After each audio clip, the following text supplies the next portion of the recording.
नमस्कार। तो भाई कैसे हैं आप लोग। तो भाई हम क्वेश्चन ऑफ द डे की जो सीरीज डिस्कस कर रहे थे, ये क्वेश्चन मैंने आपको कल टेलीग्राम चैनल पे भेजा था। वहां पे मैं पीडीएफ और क्वेश्चंस भेजता रहता हूं, तो आप टेलीग्राम चैनल जरूर ज्वाइन करें। उसका लिंक मैंने डिस्क्रिप्शन में दिया है, और आपका कोई भी डाउट हो तो वो भी आप वहां पे टेलीग्राम ग्रुप में भेज सकते हैं, उसका भी लिंक डिस्क्रिप्शन में है।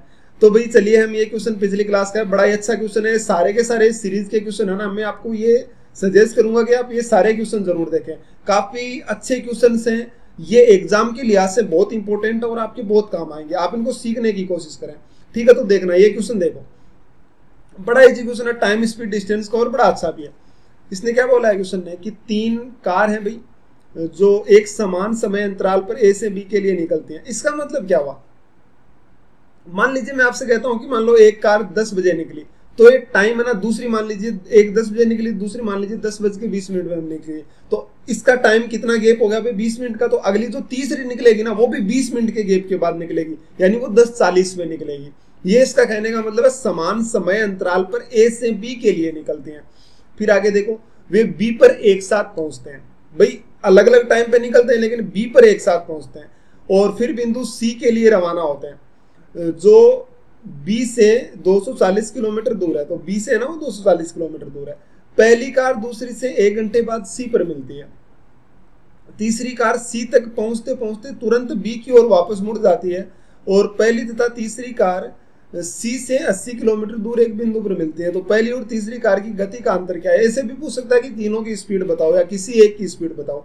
ध्यान से देखना, मैंने क्या किया, मैं तीनों की स्पीड मान लेता हूं। जैसे मैंने मान लिया भाई, पहले की स्पीड में मान लेता हूं x1 है, ठीक है, x1 है, और दूसरे की मैंने मान लिया x2 है, और तीसरे की मैंने क्या मान लिया x3। इस तरीके से मैंने इसको मान लिया। ये मैंने 1 2 3 इसलिए माना है कि आपको कंफ्यूजन ना हो। अब देखो भाई, ये क्या बोल रहे हैं कि ए से बी तक, ये कोई डिस्टेंस है भाई ए से बी, ये मान लीजिए पॉइंट ए है और ये बी है। यहां तक डिस्टेंस कितने नहीं पता, मैं डी मान लेता हूं उसको। बाद में कह रहा है कि बी से सी तक कोई डिस्टेंस है, यहां से सी पॉइंट है ये, और यहां से डिस्टेंस है वो कितनी है भाई, 240 किलोमीटर। कोई दिक्कत है, इतना क्वेश्चन ने कहा है। अब आप मुझे एक बात बताना, ये तीन कार निकली, यानी एक पहली निकली, बाद में दूसरी निकली, बाद में तीसरी निकली, तो तीनों एक साथ बी पर मिल जाते हैं, तीनों एक साथ बी पर पहुंच जाती हैं। तो आप मुझे एक छोटी सी बात बताओ कि तीनों जब बी पर एक साथ पहुंचती हैं, इसका मतलब जो सबसे पहले निकली थी उसने सबसे ज्यादा टाइम लिया है। वो 10 बजे निकली भाई, मान लीजिए 10 बजे निकली, और वो 2 बजे वहां पे पहुंच गई, और बाद में बाकी तो उससे 20 मिनट लेट निकली है ना, दोनों एक 20 मिनट एक उससे कम। तो आप मुझे बताओ, इसमें सबसे तेज स्पीड कौन से की है, जो सबसे लास्ट में गई है, क्योंकि सारे एक साथ पहुंची है। तो मैंने मान लिया कि सबसे पहले निकलने वाली एक्स थी, ठीक है। आप मुझे एक छोटी सी बात बताओ कि जो पहली कार निकली है उसको डिस्टेंस तय करने में कितना टाइम लगेगा। तो आप क्या कहेंगे, डी अपॉन उसकी स्पीड क्या थी, x1। और दूसरी कार थी, उसको कितना टाइम लगेगा भाई, डी अपॉन उसकी स्पीड थी, x2। अब जो इनका दोनों का टाइम का गैप है ना, वही देखो, पहली और दूसरी का जो गैप है ना, वही किसका है भाई, दूसरी और तीसरी का। यानी दूसरी को कितना टाइम लग रहा है, डी अपॉन x2, माइनस कितना आ गया भाई, डी अपॉन इसको x3 लग रहा है। ये टाइम इक्वल है, आपको सबसे पहला पॉइंट क्वेश्चन ने दे रखा है, ठीक है। तो सबसे पहली लाइन है। चलिए भाई, ये आपको समझ आई होगी। तो अब इसको जब मैं सोल्व करूंगा, तो सारे से डी कॉमन आगे डी तो कैंसिल हो जाएगा भाई, इनसे कॉमन आगे डी तो कैंसिल हो जाएगा। यानी आपके पास जो बचेगा वो क्या बचेगा भाई, वो बचेगा 1/x1, और प्लस ये x3 इधर आ जाएगा, 1/x3 इक्वल टू उधर चला जाएगा x2, तो कितना हो जाएगा 2/x2। ये आपके पास निकल के आ गया, ठीक है। अब देखना आप आगे, आगे क्या हुआ, इसने बोला कि यहाँ पे तीनों एक साथ पहुंच गए। अब देखो क्या होता है, पहली कार दूसरी कार के 1 घंटे बाद सी पर आती है। पहली कार है ना, वो दूसरी के 1 घंटे बाद सी पर आती है। पहली कार दूसरी के 1 घंटे बाद सी पर आती है, यानी कि पहली की स्पीड कम है, और यही मैंने कहा था। तो पहली की स्पीड कम है 240। अब तीनों एक साथ यहाँ पे हैं, तो ये दूसरी है ना, वो यहाँ से यहाँ तक पहुंचने में जितना टाइम लेगी ना, ये पहले वाली है ना उससे 1 घंटा ज्यादा लेगी। तो बताओ पहले वाले की स्पीड कितनी है, 240 बटे पहले वाले की स्पीड x1 है। इसमें से अगर ये, तो इसका टाइम कितना हो गया, डिस्टेंस अपॉन स्पीड तो टाइम होता है, तो पहली को इतना टाइम लगा, दूसरी को बोलना कितना लगेगा अपॉन x2, और इन दोनों के टाइम का गैप बोल लो जरा कितना बनना है। ये दे रखा है क्वेश्चन में, कोई दिक्कत किसी को तो बोल सकता है, बताओ, ठीक है। ये पॉइंट इसने दिया हुआ है। आगे एक पॉइंट और दे रखा है इसने सबसे लास्ट में, वो क्या है कि तीसरी कार है, वो सी पर पहुंचते पहुंचते तुरंत बी की ओर मुड़ जाती है। यानी जो तीसरी कार है ना, मतलब जो सबसे तेज है, वो कार क्या किया उसने, यहां से पहली और दूसरी के बारे में कहते, तीसरी देखो यहाँ पे गई और फिर वापस आ गई, और इस सी से है ना 80 किलोमीटर दूर यहाँ पे मिल गई, किससे भाई, इस पहले वाली कार से।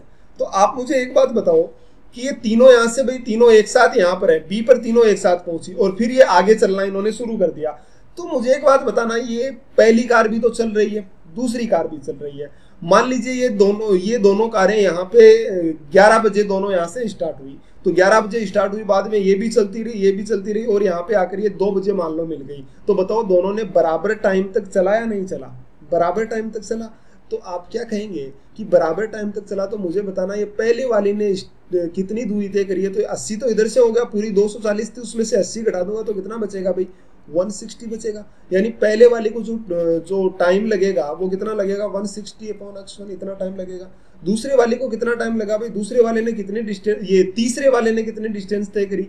वो 240 गया और 80 वापस आया, तो कितना हो गया? 24 और 32 320 हो गया, तो 320। और उसको कितनी स्पीड है भाई? x3। और तीसरी है ना, तो तीसरी की स्पीड x3 है, और ये दोनों टाइम क्या ले रही है? बराबर ले रही है। आपने देखा कि ये तो इससे 2 बार कैंसिल हो गया, तो यहाँ से आ गया x3/x1, ये कितना आ गया भाई? 2:1। यानी कि अगर तीसरी की स्पीड 2 है ना, तो इसकी कितनी है? वरना मैं लिख देता हूँ इसको। अगर ये 2k है तो ये कितना है भाई? k है। अब ये देखो x3 की स्पीड कितनी हो गई? अगर 2k है तो k की कितनी है? 1।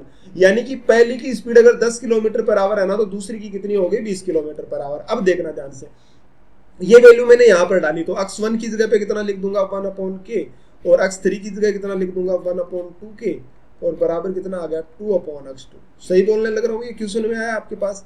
अब जैसे ही आपके पास निकल कर आया ना, तो मैं क्या करूंगा? इसका एलसीएम ले लूंगा, तो ऊपर कितना आ जाएगा भाई? 2 और 1 कितना आ जाएगा? 3 कितना आ गया? 2k, इक्वल टू कितना हो गया भाई? 2/x2। बोलो जरा, ये बात समझ आई कि नहीं आई? बताना भाई, सही बोलने लग रहा हूँ? यानी आपके पास क्या है, इस k की जगह पे आप चाहो तो ऐसे भी लिख सकते हो, ये जो है ना यहाँ पे ऐसे भी लिख सकते हो कि x3 इक्वल टू आप 2x1 भी लिख सकते हो, ऐसा भी लिख सकते हो, ठीक है।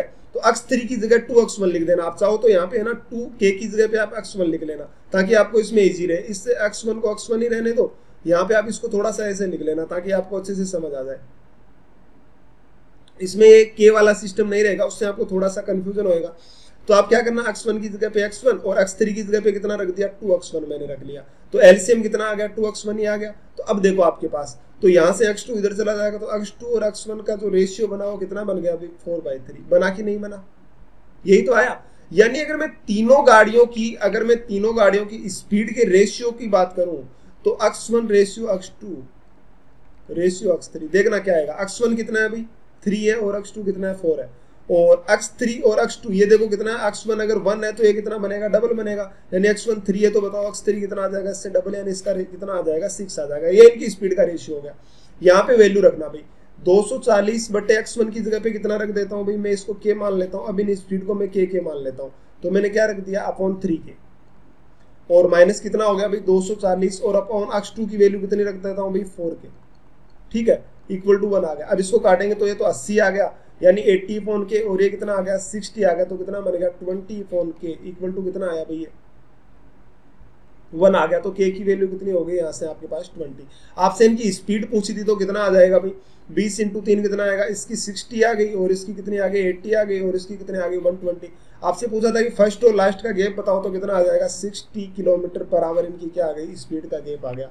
ये क्वेश्चन का आंसर था, ठीक है। इस तरीके से क्वेश्चन को सोल्व करते, पूरा मैंने आपको बेसिक से बताया, हर एक पॉइंट मैंने आपको समझाने की कोशिश करी है, और बड़ा अच्छा क्वेश्चन था भाई, पहले बता देता हूँ, काफी अच्छा क्वेश्चन है। इस क्वेश्चन को आप समझने की कोशिश करें, ठीक है। तो आप कोशिश करें इसको समझने की, और बाकी आप जो है एक बार फिर से देखें अगर आपको क्लास नहीं समझ आए तो, ठीक है। और भाई अच्छा क्वेश्चन है, तो आप इसको थोड़ा सा ध्यान से देखें, कोई इजी क्वेश्चन है नहीं है इतना, ठीक है। बाकी आप थोड़ा सा ऐसे भी कर सकते थे, इन दोनों की स्पीड का रेशियो तो मैंने आपको बता दिया। वैसे भी देखो, अगर इनका टाइम इक्वल होता है ना, तो जो डिस्टेंस का रेशियो होता है वो स्पीड का होता है, तो आप इन दोनों का फर्स्ट और थर्ड के स्पीड का रेशियो यहाँ से बता सकते थे, और जो था तीसरे वाली वो यहाँ से आप इसमें ला के रख देते, ठीक है। तो फिर भी आप यहाँ पे इसको निकाल सकते थे, वो भी हो जाता। लेकिन ये वही तरीका है, उसका बस इतना सा थोड़ा सा आपको ज्यादा करना पड़ा, उसमें कोई इश्यू नहीं है, ठीक है। लेकिन क्वेश्चन बड़ा अच्छा था, आप क्वेश्चन को समझे और कोशिश करें समझने की, भाई ये आपके लिए है, अगली क्लास के लिए क्वेश्चन। और इसको आप मुझे आंसर है वो कमेंट बॉक्स में पोस्ट करें। बड़ा ही अच्छा क्वेश्चन है और बहुत इजी क्वेश्चन है। ये कह रहा है कि इस तरीके की एक आकृति बनी हुई है, जैसे मान लो ये बना हुआ है, नीचे तो ऐसे ये सर्कल है और ये एक सिलेंडर सा बना हुआ है, लेकिन सिलेंडर को ऐसे तिरछा काट दिया इसने, ठीक है। और ये एक इसमें बनाया हुआ है, सेमी स्फीयर बनाया हुआ है या फिर हेमी स्फीयर इसको बोल सकते हैं, यानी अर्ध गोला जिसको बोलते हैं। तो आपको इस अर्ध गोले का वॉल्यूम बताना है कितना होगा, और ये बाकी आपको दो साइडें दे ही रखी हैं और BC टेंजेंट है, तो आप बताओ कि इसका वॉल्यूम क्या होगा। बड़ा अच्छा क्वेश्चन है।